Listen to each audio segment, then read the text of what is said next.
Yes, thank you, Chairman. To lead the talk in this session, let me introduce you the Korea's female labor market from my own perspective, and also and also about the strategy that the roadmap is envisioning. Well, this picture is from a television commercial. This woman is talking with her son over the telephone. Is screen or something. Anyway, this picture shows how difficult it is for a woman to reconcile her life at work and the family life. And okay, and Korea's female participation rate is low by any standard. Participation rate is employment rate inclusive of unemployment. I suggest this table of participation rates because data is only available for participation. If you look at this picture, where these numbers I have collected from several sources. If you look at this picture, Korea's female participation rate stands at 54.3% as of 2010, which is low. Currently, in America and in European countries, the participation rate is about 20%, 70%. 70% is in fact the highest you can expect to reach for a female participation rate. For the male participation rate is about 75, 78.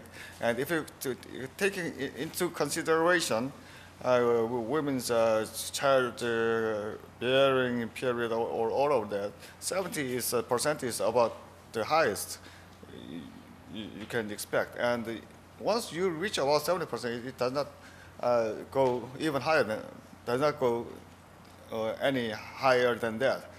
And in the U.S., it was in the 1970s and 1980s that female participation rate jumped.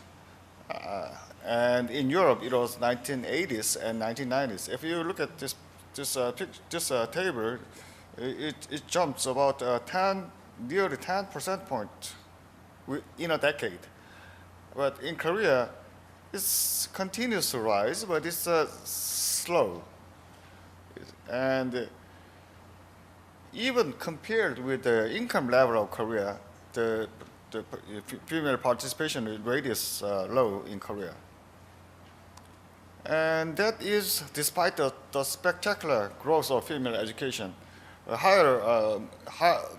Better educated female have a higher participation rate.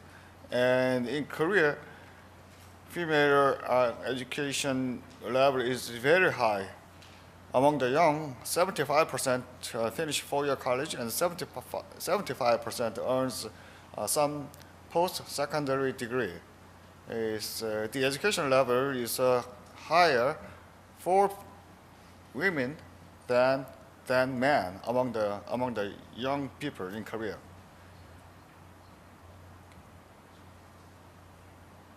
And the female participation rate rose quickly in America and in European countries because the rate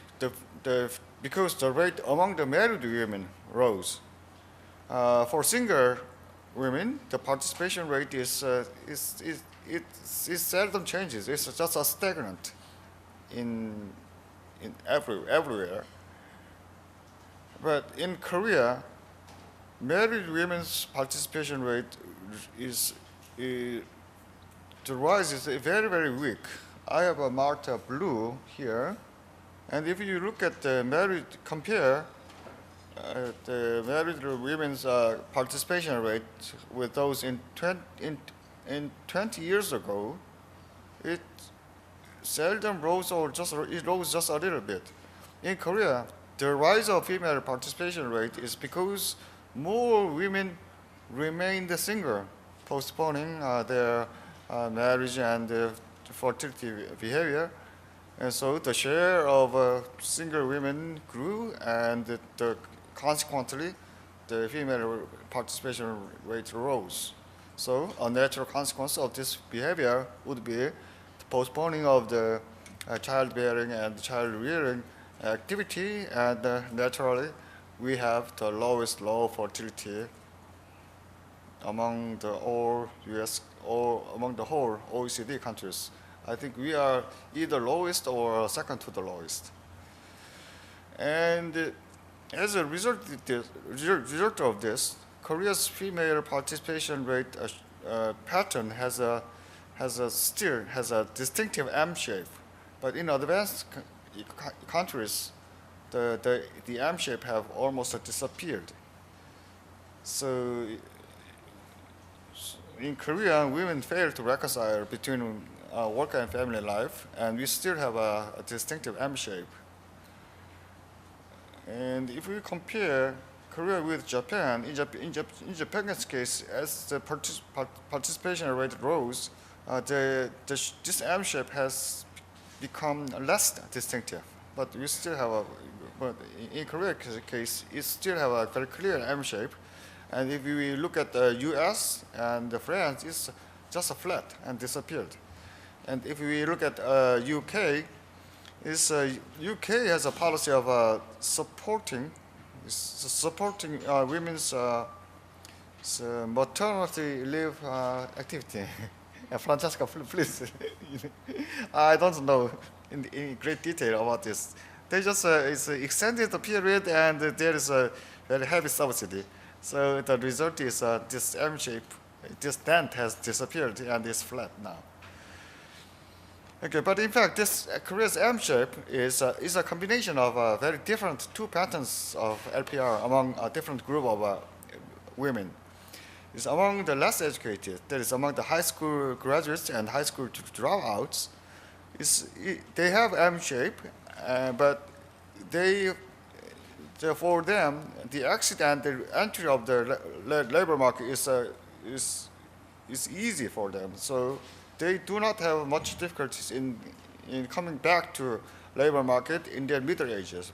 That's because the jobs they work usually do not require much human resources or much training, and it's low wage and simple labor jobs. So the re-entry for them is easy. But for the female, for the college graduates, as this figure shows, some of them just move out and they can never return. Whereas I made some mistake. I said that cohorts, but this is actually not a cohort. It's a cross section. But I do have a cohort picture, and the picture is basically the same. For the college graduates, they quit this market activity around the age of 30, and then they fail to come back and continue. So for highly educated Korean women, this career break is very serious, and it's the reason that our participation rate among the highly educated is low, and why we cannot take advantage of the last resource for the growth, which is females intelligence and female intelligence, is all has to do with this serious career break among women.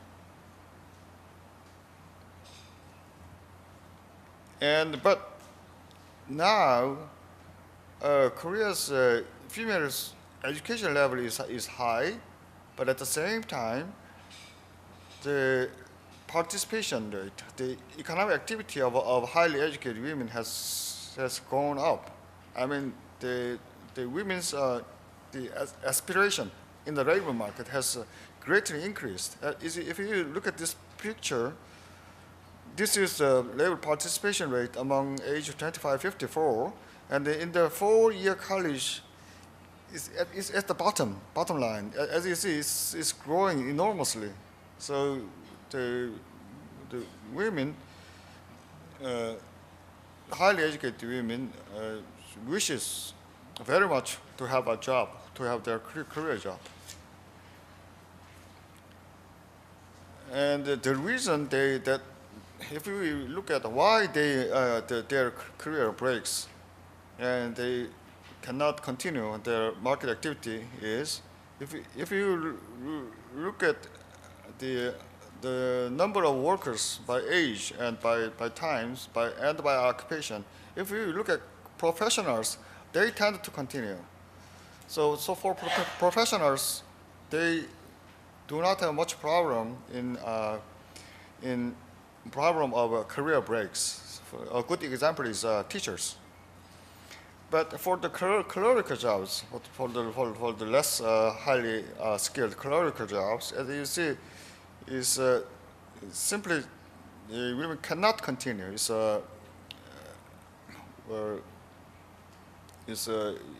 the clerical job, there were about 400,000 workers in the 20s, but the number halves when they move up to 30s.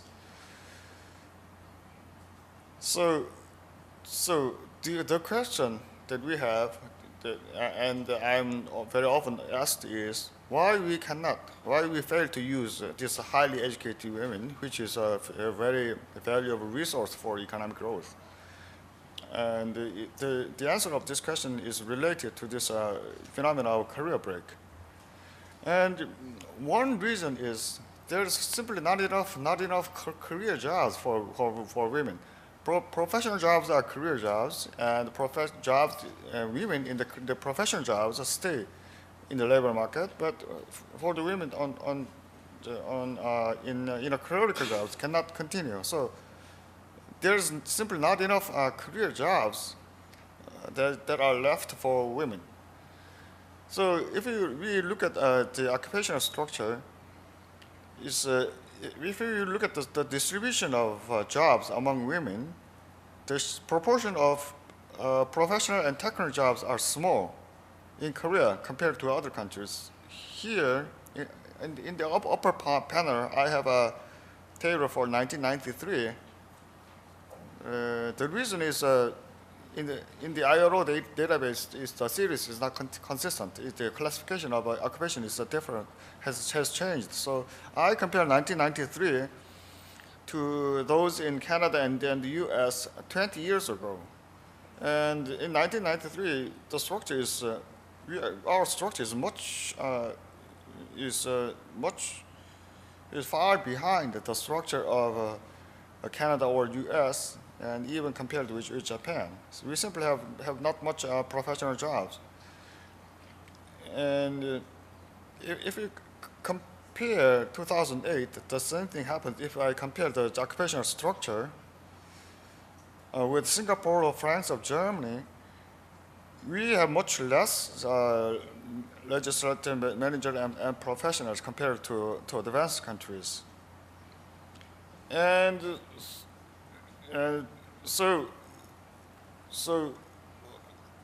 the most important reason that we don't have much career jobs for women is, first of all, in the job distribution, in the occupation distribution among men and women total, we do not have much good jobs, and the share of female within the jobs are small either. But I think the first one is the more important reason. So we do need more jobs, and we do need more services jobs, and we do need more small and medium enterprise jobs.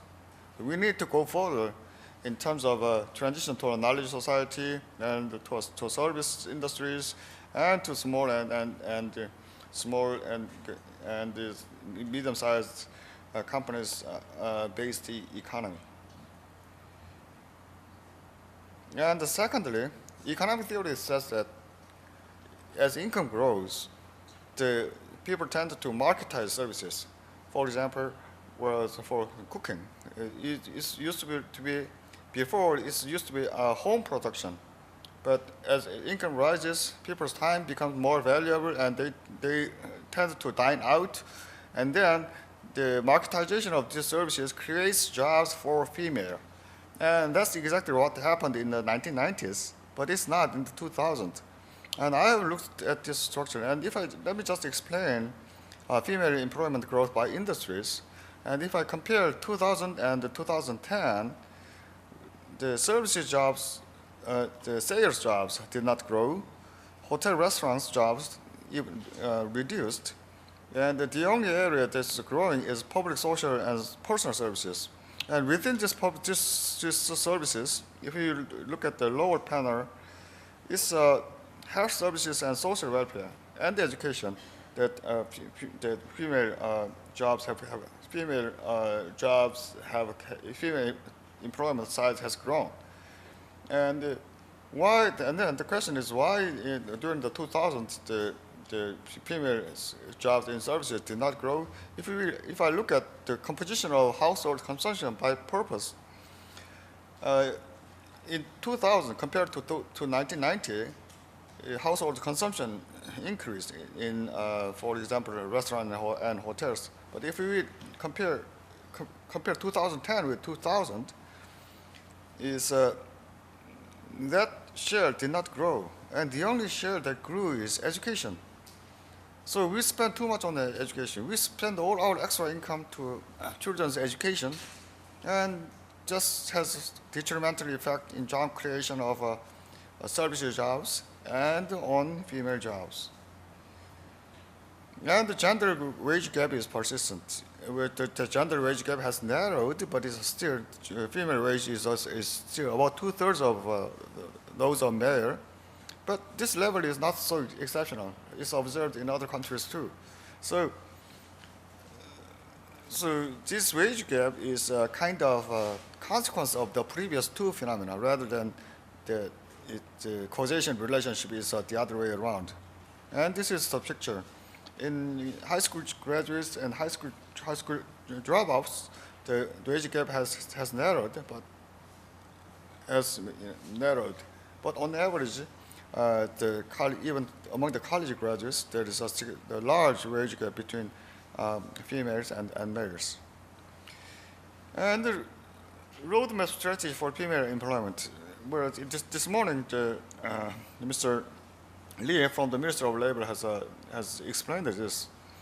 But it's composed of two strategies. One is to minimize career breaks, and the second is more jobs for women's re-employment. And to minimize career jobs, the Ministry of Labor is planning to allow a split use of the parental leave up to 3 separate spares, so that it's more accessible to mothers, and to extend this entitlement period of parental leave,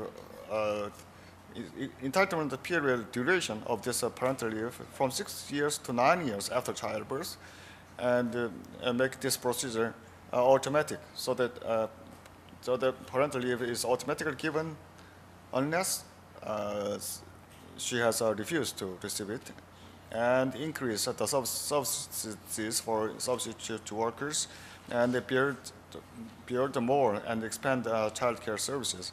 These are the strategy of minimizing career breaks, and the most effective way to have female workers in the labor market is to prevent their exit from the labor market. So these are the subsidy programs to keep them in the labor market. And the other is to create more jobs for women's re-employment. That is mainly in the social services jobs, and the size of the jobs that Ministry of Labor is planning to create is enormous. It's 250,000 jobs, and it corresponds to 2.5% of total female employment in 2012. So by any means, it's enormous, and improve the employment services for women. And the other part is to increase part-time employment. This is not women specific, but as majority of the part-timers are women, this applies. This is part of a female employment promotion strategy. And the specific strategies are to increase public sector employment, and to extend durations, and to increase, so protect them more and extend the flexible working hour system. These have been given in the morning session, so I will not go any more on this. Okay. Thank you.